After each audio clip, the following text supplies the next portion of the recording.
Everyone, आज हम चर्चा करने जा रहे हैं अलंकार के बारे में। इससे प्रीवियस वीडियोस में हमने जाना था समास तथा उसके प्रकार के बारे में। सबसे पहले हम जानेंगे अलंकार शब्द का क्या अर्थ है। अलंकार शब्द का अर्थ है आभूषण।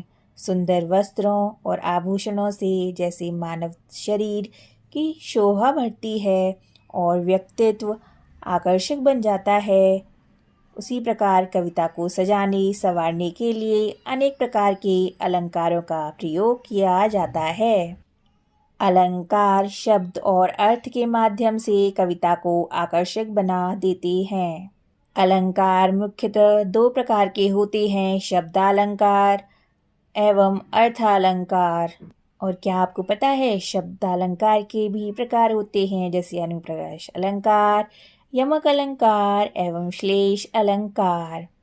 अर्थालंकार के भी भेद होते हैं, उपमा अलंकार, रूपक अलंकार, उत्प्रेक्षा अलंकार एवं अतिशयोक्ति अलंकार। सबसे पहले हम जानेंगे शब्दालंकार के वेदों के बारे में। इसके 3 प्रकार हैं, अनुप्रास अलंकार, यमक अलंकार एवं श्लेष अलंकार।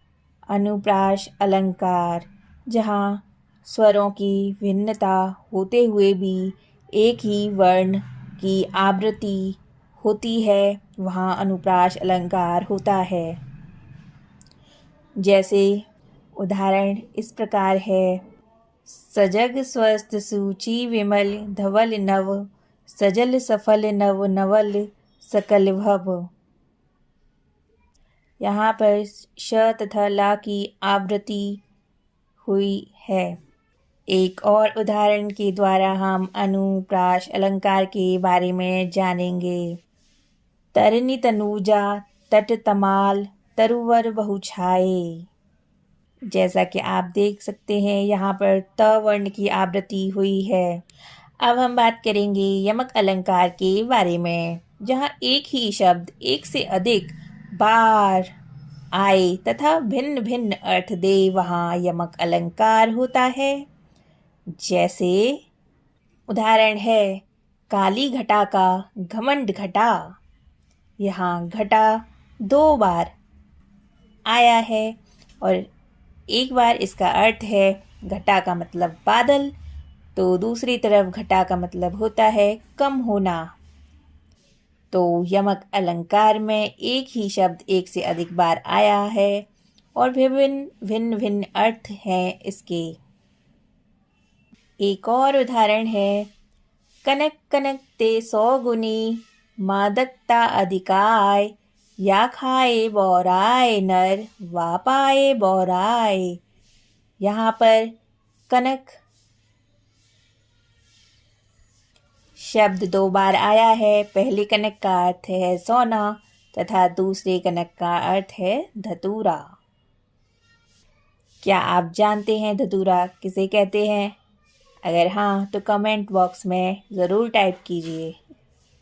अब हम जानेंगे श्लेष अलंकार के बारे में।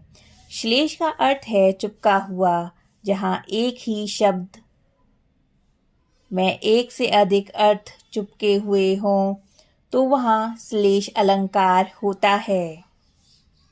उदाहरण के लिए, मधुवन की छाती देखो, सूखी इसकी कितनी कलियाँ।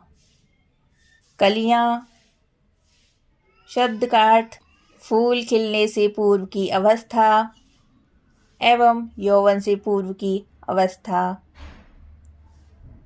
भी होती है। एक और उदाहरण के माध्यम से हम जानेंगे श्लेष अलंकार के बारे में। रही मन पानी राखिए, बिन पानी सब सून, पानी गए न उबरे, मोती मानुष चून। यहाँ पानी एक शब्द है और इसमें अनेक अर्थ हैं, जैसे पानी का मतलब चमक, सम्मान एवं जल भी होता है। तो हमने शब्द अलंकार के बारे में जाना। अब हम अर्थ अलंकार के बारे में जानेंगे, जहाँ शब्द के रूप के कारण नहीं अपितु उनके अर्थ के कारण चमत्कार उत्पन्न होता है वहाँ अर्थालंकार होता है।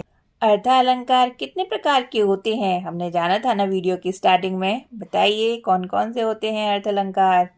उपमा अलंकार, रूपक अलंकार, उत्प्रेक्षा अलंकार और अतिशयोक्ति अलंकार। वन बाय वन अब हम जानेंगे इन सभी के बारे में। उपमा। उपमा अलंकार क्या होता है? यहाँ हम खाने वाली उपमा की बात नहीं कर रहे हैं, ये ध्यान रखना, हम अलंकारों की चर्चा कर रहे हैं। उपमा अलंकार जहाँ दो वस्तुओं में रूप, रंग, गुण या धर्म के आधार पर समानता का बोध कराया जाए वहाँ उपमा अलंकार होता है।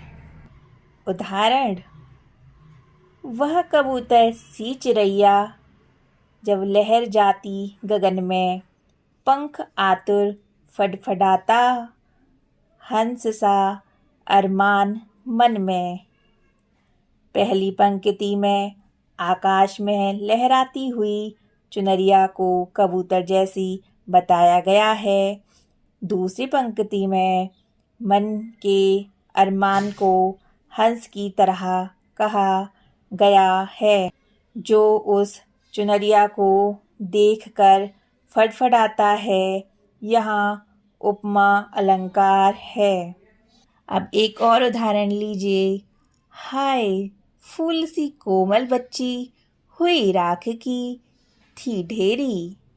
ये पंक्ति भी उपमा अलंकार का उदाहरण है। अब हम चर्चा करेंगे रूपक अलंकार के बारे में।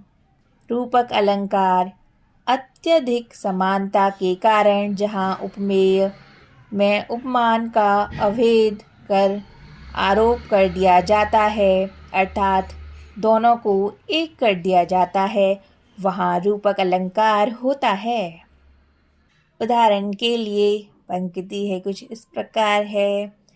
चरण कमल बंदो हरि राई। यहाँ चरण पर कमल का आरोप है, अतः रूपक अलंकार है। एक और उदाहरण इस प्रकार है।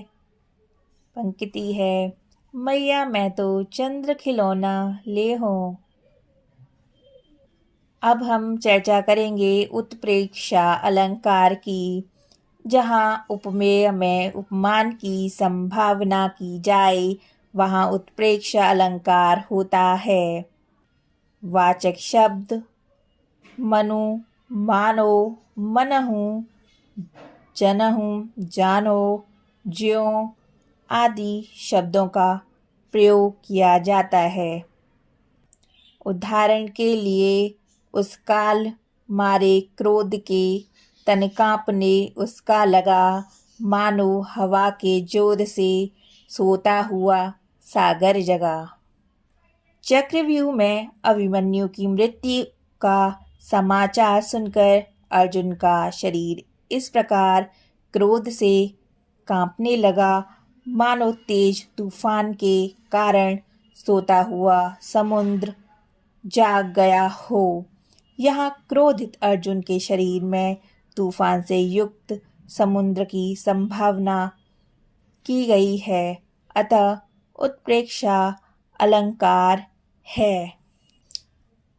अब हम जानेंगे अतिशयोक्ति अलंकार के बारे में, जहाँ किसी वस्तु, पदार्थ या कथन का वर्णन लोक सीमा से बढ़कर प्रस्तुत किया जाए वहाँ अतिशयोक्ति अलंकार होता है।